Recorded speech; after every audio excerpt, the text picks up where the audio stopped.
So today I'm going to talk about social psychology, which is the study of people and their interactions with other people. So if you've ever played a sport with a team, like soccer or football, for example, or if you've ever been in a group to do projects, if you've ever acted, you've been a part of social psychology. In social psychology, there are group dynamics, which is just a general term for some of the occurrences that happen in social psychology. One of those occurrences are called the social facilitation or social facilitating, which is when a person in a group increases their work performance so that the rest of the group feels as though they know what they're doing, or feels as though they're equipped to do what they're doing. So say, for example, you're in a group with someone else and they increase their work performance. That's so that they feel more confident in what they're doing because you feel that they're able to understand what they're doing. And then we have the opposite of that, which is social loafing. And I'm pretty sure you know what that is because there's a couple moments where people do that in school now, which is pretty much when a person in a group decreases their work performance because they feel another person in the group will be able to pick up where they're leaving off. And social loafing is pretty awful because when you're working in a group, you don't want someone to do less of a workload than you're doing. So social loafing usually throws the group out of balance.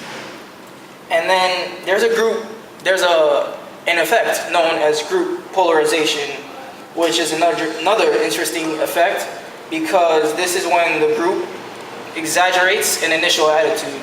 So say, for example, you walk into the group and you're all talking about, let's see, kittens.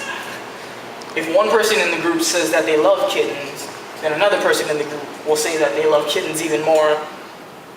Third person in the group will say that they love kittens 1 billion times more than everyone else in the group. And then at the end of the meeting, everyone in the group is falling head over heels for kittens. And everyone's trying to be like, super grandma, the one that has like 1,000,000,001 cats. And then there are times when group polarization is not as great. We have instances like the KKK, when there's one person who spreads their idea from group member to group member and it leads to a negative outcome like racism.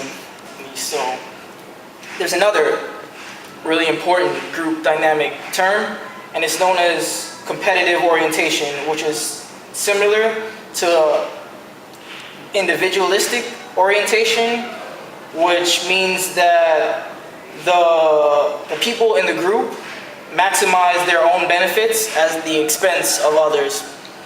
So say, for example, you're working in a group with 2 other people.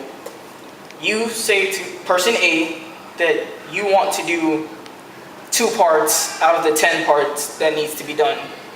Person A says to person B that they want to do 2 parts out of the 10 parts that needs to get done. That leaves person B with 6 parts to accomplish because you and person A only took 2 apiece, and there's 4, so that's 4. So that's pushing it in your favor, in person A's favor, but not person B's favor, because person B ends up going home with like 3 hours worth of homework, and you and person A go home to play like Xbox. So it's when you take your personal, when you make it so that your what's the word I'm looking for? What's the word? When you maximize your own benefits by decreasing other people's benefits. So as opposed to splitting up the work evenly, each person, person A and person U get less work than person B. And then the final term that I'm going to teach you about group dynamics is mind guarding. And mind guarding is when you're in a group, they may take the responsibility of criticizing or ostracizing members of the group who don't agree with the rest. So if you've ever been in a group of kids and everyone in the group, again, I'm going to use kittens, loves kittens, except for that one kid who likes dogs, then everyone in the group's gonna be like, why don't you like kittens? He's gonna be like, well, I just like dogs. And that's when the group will ostracize or criticize or just like throw to the side the dog lover because he's not a kitten lover.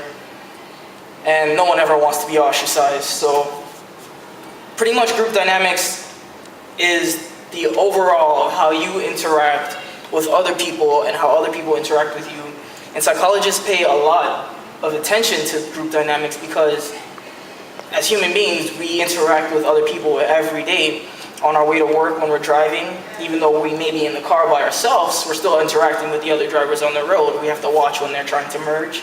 We have to watch for the red lights. We have to make sure that other people are stopping at stop signs so we don't cause accidents. When you're at school and you're sitting in a classroom, you're interacting with the students around you. You're also interacting with the teacher because the teacher is talking to you. You respond to the teacher, or you respond to the students next to you. When you're on a soccer team or on a sports team especially, that's when group interactions have to take place because you can't win unless you're working as a team, especially games like soccer where you can't make it from your goal post to the other goal post without at least passing it off a few times. So that's it for group dynamics. And then next we're going to go on to attribution. And attribution refers to how people assign responsibilities of certain outcomes. So pretty much how you assign the responsibility of a certain outcome to what's going on.